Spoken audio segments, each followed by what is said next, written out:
respeito do vídeo que eu postei relacionado ao direito dos pais e das mães terem conjuntamente a redução da carga horária quando tiver um filho autista, surgem algumas discussões.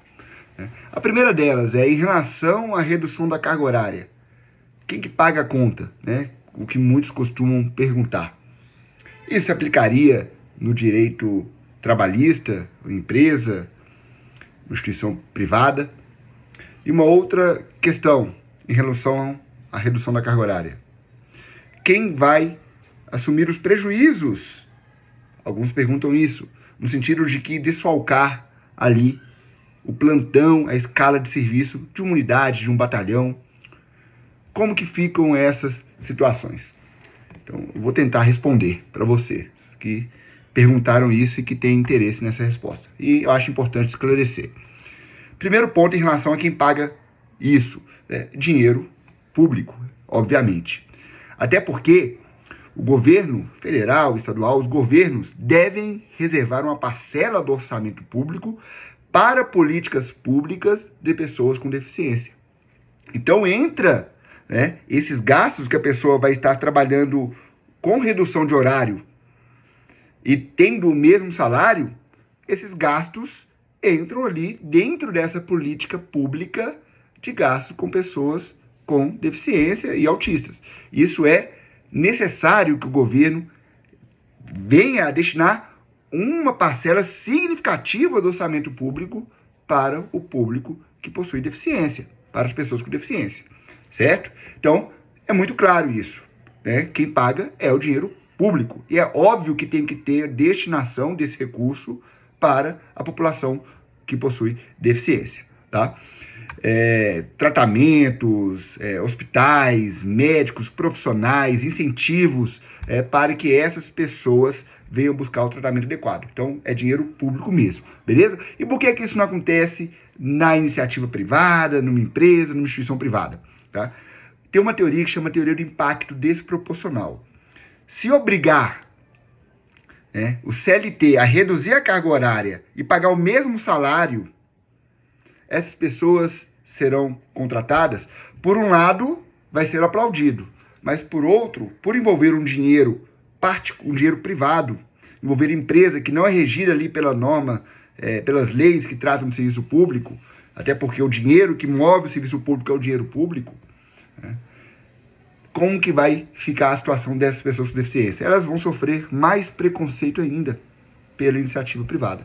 Não serão contratadas, se contratadas serão muitas vezes desrespeitadas, vítimas de preconceito distante, metas de trabalho incompatíveis ali com a função da pessoa.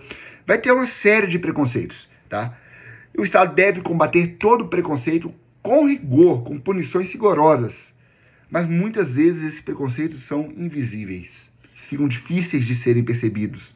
Então, na iniciativa privada, antes de se estipular que o funcionário terá direito também a ter uma carga horária reduzida ou teletrabalho, o governo deve também envolver dinheiro público. No caso, conceder benefícios fiscais para empresas de forma que venham pagar menos impostos e eles não terão ali no seu trabalho um prejuízo econômico ou qualquer outro tipo de prejuízo, ou então isso será atenuado.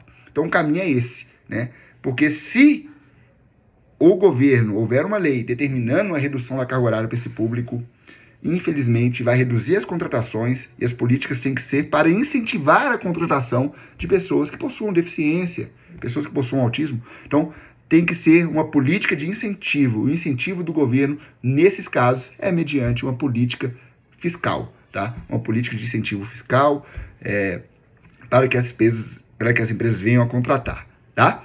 Pessoas com deficiência e autismo e reduzir a carga horária e pagar o mesmo salário. Beleza? Então, aí eu acho que daria certo. Agora, respondendo à segunda pergunta. Em relação... me fugiu a mente, vamos lá. Em relação à questão de quem paga a conta, em relação ao prejuízo, a segunda pergunta, em relação ao prejuízo ali do serviço militar, Eu acho que é uma questão de gestão administrativa e operacional. Por quê? A instituição militar tem que ter ciência de quantas pessoas na instituição o percentual de pessoas que precisam dessa redução da carga horária. E tem que ter uma forma de administrar que o direito dessas pessoas será respeitado, ela ter a carga horária reduzida, mas também não vai ter um prejuízo para o serviço, que seria um prejuízo para a sociedade. Mas na minha visão, né, e deixo claro que a minha visão, e ninguém é obrigado a concordar, nem as instituições, isso é resolvido com gestão. Tá? E como que se deve dar essa gestão? Tendo ali uma previsão percentual de servidores, no caso de militares, que estão tendo uma carga horária reduzida, e até mesmo por uma política de gestão pública com as pessoas que possuam deficiência, no caso estamos falando de autistas, que são equiparados por lei a pessoas com deficiência, para fins de proteção, certo?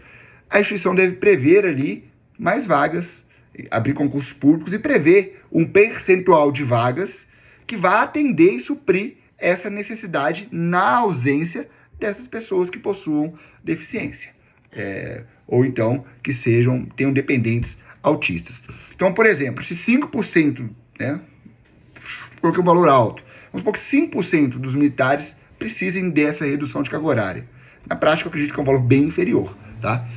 Nessa situação, como que fica? Como resolve isso? Vai ter, consequentemente, nos concursos públicos, prever um percentual maior de vagas, o Estado é que vai pagar, né, dinheiro público por uma política de proteção e contra a discriminação e contra o preconceito às pessoas que sofrem, as pessoas que são deficientes, no caso, os autistas que são equiparados. Então, acho que o caminho é esse, tá? É a questão de gestão de vagas, concurso público, proteção a essas pessoas com deficiência. O que não dá para aceitar, em hipótese alguma, é preconceito, é discriminação ou qualquer ato que não venha a respeitar o direito dos autistas. Beleza? Então, sempre que a gente olha para um problema, saiba que tem solução. Tá? E essa solução, muitas vezes, depende de uma boa vontade do gestor público. Valeu!